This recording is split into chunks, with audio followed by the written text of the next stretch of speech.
Здравствуйте, уважаемые ученики. Меня зовут Петров Эльдар Артемьевич. Я являюсь сотрудником Центра по противодействию экстремизму Министерства внутренних дел по Республике Саха-Якутия. Сегодня мы с вами тут проведем краткую беседу, беседу на тему экстремизма и экстремизма в молодежной среде. Сейчас я вам для ознакомления покажу краткий видеоролик, 5-минутный, где будут основные термины по экстремизму, за что могут быть люди привлечены и как избежать. Да? Поэтому операторам видеоролик, пожалуйста, включить. Правда ли, что за неосторожный комментарий ВКонтакте можно сесть в тюрьму? Правда ли, что у нас существуют запрещенные книги?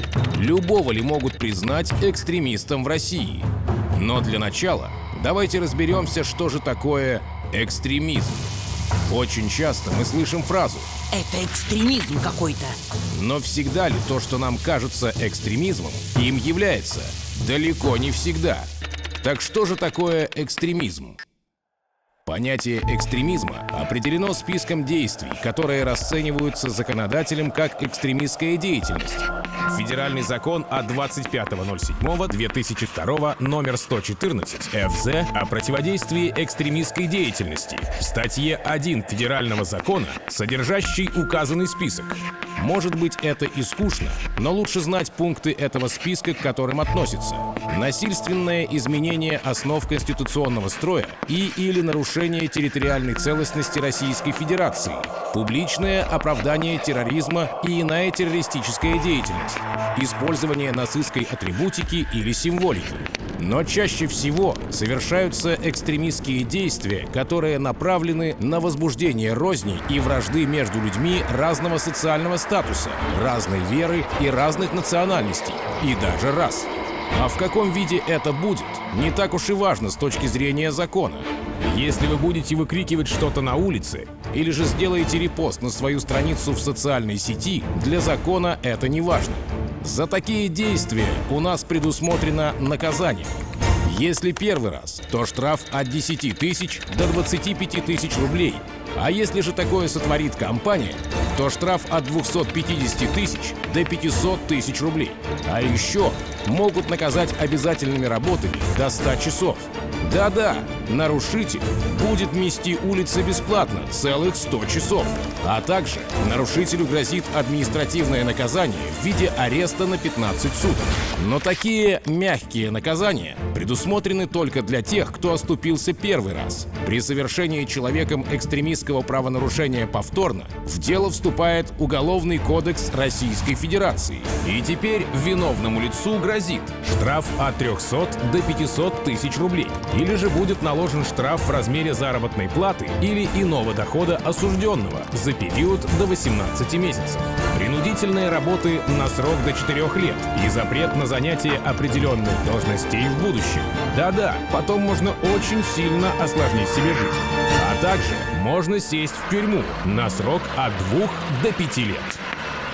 Любые ли оскорбления считаются экстремизмом? Нет, далеко не любые. Более того, закон четко разграничивает бытовые конфликты и экстремистские действия, направленные на возбуждение вражды и ненависти. Например, если между двумя соседями на одной улице уже давно есть конфликт на бытовой почве, то никакие оскорбления друг друга не будут экстремизмом. Тогда как определить, что является экстремизмом, а что нет? Для этого существует экспертиза. Она является первым, что делается при подозрении на экстремизм. Экспертизе могут подлежать выступления, опубликованные тексты и иные материалы, содержащие информацию. Часто их называют информационными материалами. Как правило, это экспертизы комплексные, с привлечением специалистов разных направлений деятельности человека, например, лингвисты, психологи, социологи. Если информационный материал имеет религиозную направленность, привлекаются теологи и религиоведы. Известны случаи, когда в качестве экспертов выступали историки и политологи. Таким образом, круг специалистов достаточно широк. Каждый из привлекаемых экспертов имеет не только необходимое знание в определенной области, но и вес в экспертном, педагогическом и научном сообществах нашей страны. Самое главное, что члены экспертного сообщества являются представителями гражданского общества Российской Федерации. Именно на основании экспертизы принимается решение о том, насколько действие является экстремистским и угрожает обществу. Но я же просто пишу в интернете, и меня никто не знает и не сможет найти.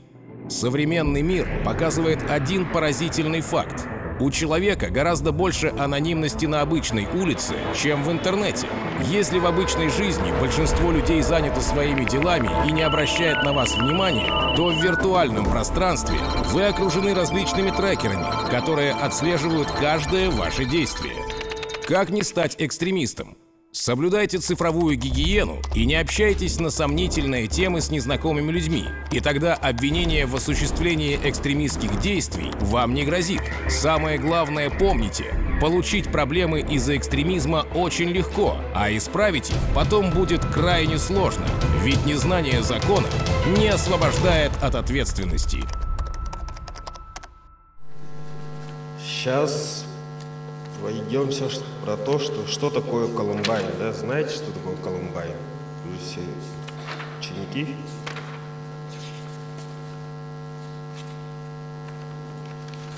Колумбайн — это вооруженное нападение обучающегося или стороннего человека на учащихся внутри образовательного заведения. Да? Обычно преступления Колумбайна совершают в основном ученики, да, дети, которых булят в школе и все такое.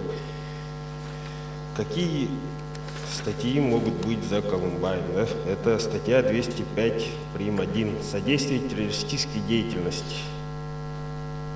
Статья 205 прим. 2 Уголовного кодекса Российской Федерации — это публичные призывы к осуществлению террористической деятельности, оправдание терроризма или пропаганда терроризма. То есть там вы в социальных сетях напишите там Ильназ Галевиев крутой, то это уже будет оправдание, как пример, то уже уголовная ответственность за это. Что еще рассказать? Чтобы избежать преступлений экстремистской направленности, это лучше ни с кем не переписываться с незнакомыми людьми. Они могут к вам сначала войти в доверие, потом какие-то маленькие эти задачи давать, да? Там, сходи туда-то в магазин, сфотографируй, отправь мне фотографии там, такого-то здания могут. Сначала такое маленькое задание, потом дальше вот так вот они будут на вас воздействовать. И поэтому желательно, если кто-то пишет, лучше обратиться к учителю или к родителям. В принципе, да, все. Какие-нибудь будут вопросы по экстремизму, терроризму? Скажите, пожалуйста, если вот учащиеся школы старших классов, уже, да, дети, и даже если в шутку они там какие-то угрозы напишут, Контакт? В Телеграме. Чат классного. Угрозы какие? Там. Грубо скажем, да, я хочу взорвать школу, например. Ну это уже... Скажите, пожалуйста, про это, что им будет? За это будет уже как это... Можно мне ответить? Да. У меня был опыт с экстремизмом. Я написала в свой телеграм-канал о том, что хочу сжечь школу в качестве агрессии. И все, что мы сделали, это администрация школы написала, получается, так скажем, заявление в ПДН, которое, после того, как мне приезжали в ПДН, в основном ничего страшного, прям такого нет. Но в следующий раз, так скажем, если будет что-то подобное, то будет лучше. Это когда было? Когда было? Когда было? Это было в прошлом году, в мае месяце. Но обычно, когда вот даже в шуточной форме пишут, да, там Хочу за этот комментарий проводится оценка лингвиста, социолога. На исследований уже привлекаются к ответственности. Максимальное может быть это до 10 лет лишения свободы. А мне можно вопрос? Вот у нас в Якутии, да? Мы далеко живем оттуда, да? Вот Саратов, Москва нам далеко, да? Санкт-Петербург, центральные города. А вот у нас в Якутии такие проявления были? Вот если посчитать вот за последние 2 года. Были? Много? Ну, случаев до 10 было. Ой, да, очень много. А контингент какой там? Молодежь, школьники или младшие школьники, старшие школьники? В основном средние школьники. Ну, это 7-8 класс. Это 7-8 класс, да? Да. А какие меры принимаете по отношению к 7-8 класс? Они дети? Они, ну, их берут, ставят на учет в ПДР, как бы, и уже работа с психологами, с другими этими специалистами. Мягкая, ну, да? личная работа, да, вот, конкретно с ребенком. А если, например, вот такие 7-6 класс, когда они глупые еще не знают, да, может быть, любопытные, а вот отвечает родитель за это или нет? Да, родители штраф получают. Штраф получает, да? А вот 14 лет уже уголовная ответственность, да, наступает? Да, особо. А этот экстремизм, терроризм особо тяжко уже относится? Да, да, с 16 лет. Да, 16. Ну нет, 14 лет. Уголовная ответственность? Уголовная ответственность 14. А так вот административная 16, да? Так, менее опасные деяния, да, получается? А что вы посоветуете вот нашим ребятам, чтобы они потом донесли до своих ровесников? Это же информация? Ну, в основном сейчас молодежь попадается в Телеграме, да, все равно вся сеть, она мониторится. Есть разные организации, разные службы, которые просматривают каждый комментарий, ну, на котором попадаются. Поэтому... И сразу выходит кому человек, кто это отправил, да? Да, да. Информатор, да, получается? Сразу выходит, да. Могу задать А вот, например, если в видео было сказано, что за экстремизм считаются высказывания в сторону религии и национальности, в том числе, да? В том числе, да. А если, например, подобные высказывания исходят не от самих учеников, а от учителей, допустим, это же тоже как бы ответственность? Тоже ответственность, да, вы можете. Да. Тем более, наверное. Просто у нас довольно часто поднимают тему того, что мы не должны, нельзя шутить на подобные темы, и в целом как вас люди. Но вот был такой мелкий случай, когда рассказывала от учителя. От учителя, да? Да.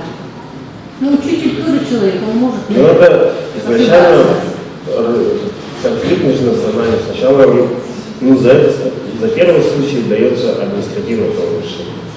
За повторный уже уголовное. А среди городских школ, например, да, вот, есть такие вот моменты проявления вот этого всего? Колумбайн или... Ну, экстремизма, если так, есть, да? Например, окраинные школы или, например, внутри центра города? Где больше преобладает? Там особо нет. Нет, да, разницы нет, да? Да. А как пересечь опять вот зародыши? Как посоветуете? Ну, если наши школьники вдруг попадут в интернете на такую информацию, как им себя защитить, чтобы потом не оказаться там, в этой мясорубке? Лишний раз, себя контролировать, лишний раз ничего не писать.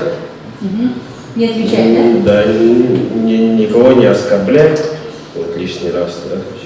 И все, в принципе. А если такие предложения поступят ребятам, например, детишкам, что делать тогда? Сразу родителям? Сразу родителям, да, и обращаться вместе с родителями в полицию.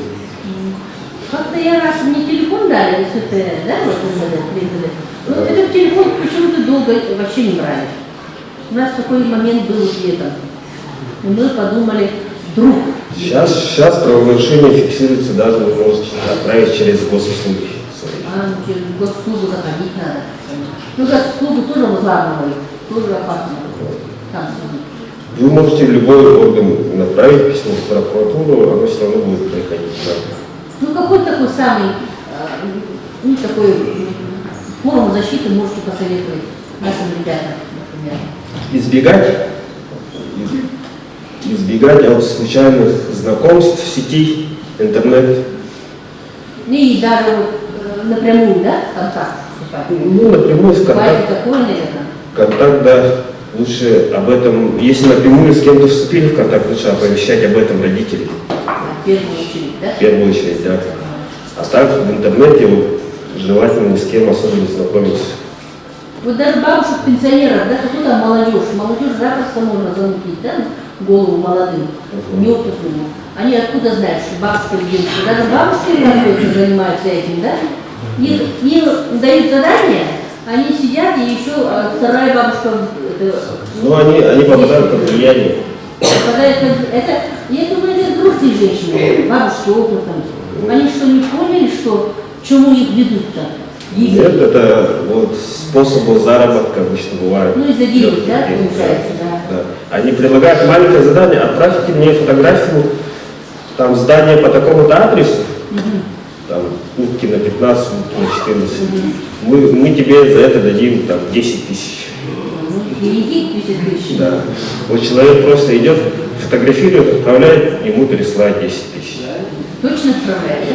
Да, а дальше еще также сложнее задание. А бывает так, вот тут писали за WhatsApp, информация была в интернете или по телевидению, да, что этих бабушек заранее на смертной виде, их взрывает вместе с ними сумочками этим подарками. Что это значит? Взрывает уже их, убивает, получается. Ну как теракт, да, Том? Ну это да, это уже конкретно попавшиеся под влияние. Таких случаев в Якутске еще пока не было. Было такое, да, в прошлом году, по-моему, или позапрошлом, дети с канистрами ходили, в 202, по-моему, микрорайоне. С чем ходили? С канистрами бензина. Их, видимо, сразу поймали, да? Был еще такой, когда зимой, по-моему, в Телеграме этот спам был, может, ребята видели, в 17 школах хотели взорвать, там канал, телеграм-канал какой-то еще девочки взломали, от ее имени там пытались писать. Там уже это тоже выявили, кто это человек, привлечен к ответственности. Там взрослый человек. А еще какие можно, ну так, не секретные, но такие доступные для ребят примеры по Якутску нашему. Вот самый яркий, наверное, из 17 школы. Там яркий, да? Да, там просто рассылка была по всем этим телеграм-каналам школьников.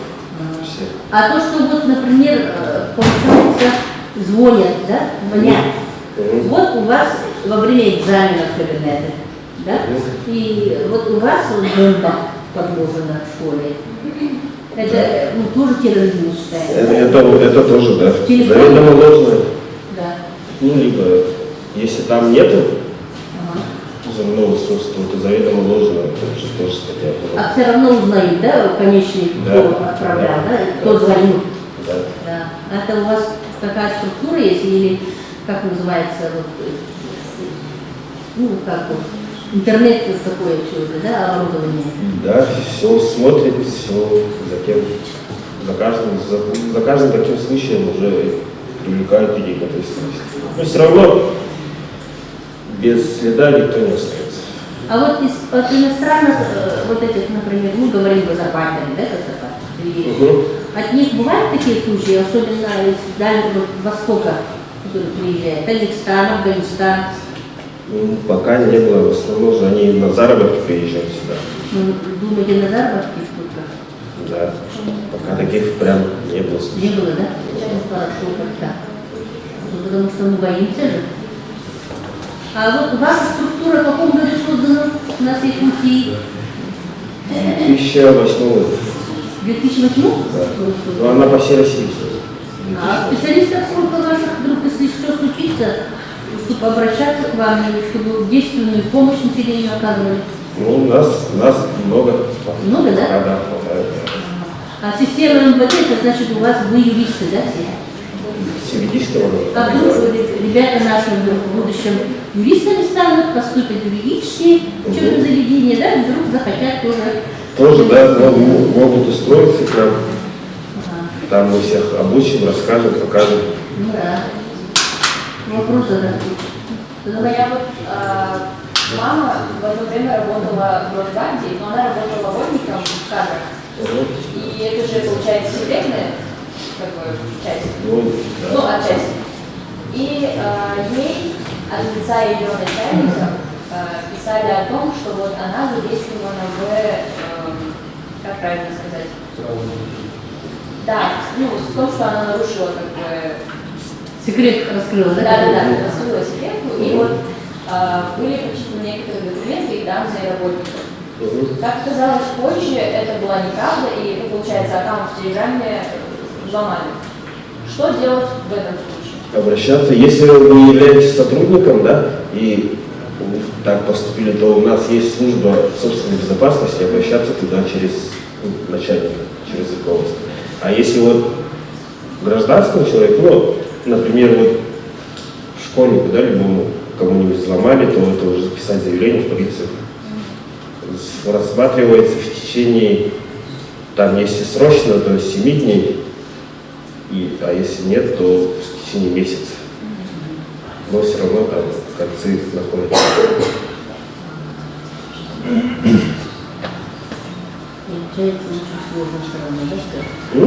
Все равно сложно, но выявить можно. Да, выявляется, да. Выявляется, да? А в школах какую работу проводите, например? Тоже профилактически проводим лекции. С этим с социальными педагогами работаем. Ну и все, в принципе. Там совместно с ПДР. Ну, мы благодарим вас. Эльдар Хакимович, да?